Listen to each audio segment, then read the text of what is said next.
দেশের বাহিরে বাঙালি গ্রোসারি বা সবজির দোকানগুলো দেখতে কেমন, এই যে দেখতে পাচ্ছেন ঠিক এমন।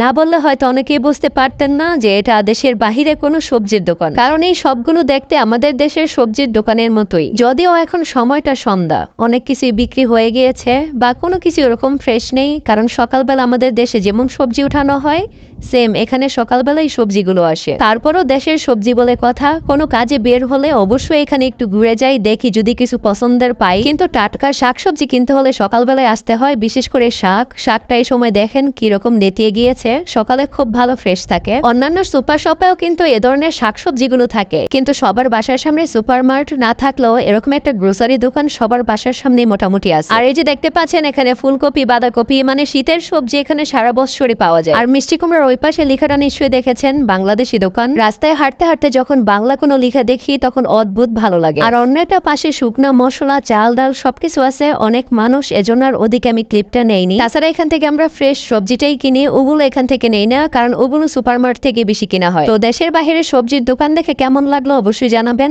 আমি অলরেডি বাসায় চলে আসছি, দেখুন টমেটো গুলো কত টাটকা। আর এখানে মিষ্টি কুমড়া নিয়েছিলাম, এখানে মিষ্টি কুমড়া কেজি হিসেবে বিক্রি করে, তো আমি নিয়েছি 2.5 দেড়হাম করে প্রতি কেজি। এখানে আমি 3টা পিস নিয়েছি, বললে ওরা কেটে দেয়। আর এখানে বাঁধাকপি নিয়েছি, বেগুন নিয়েছি, তারপর অনেক খুঁজে পাট শাক নিয়েছি আমি এখানে।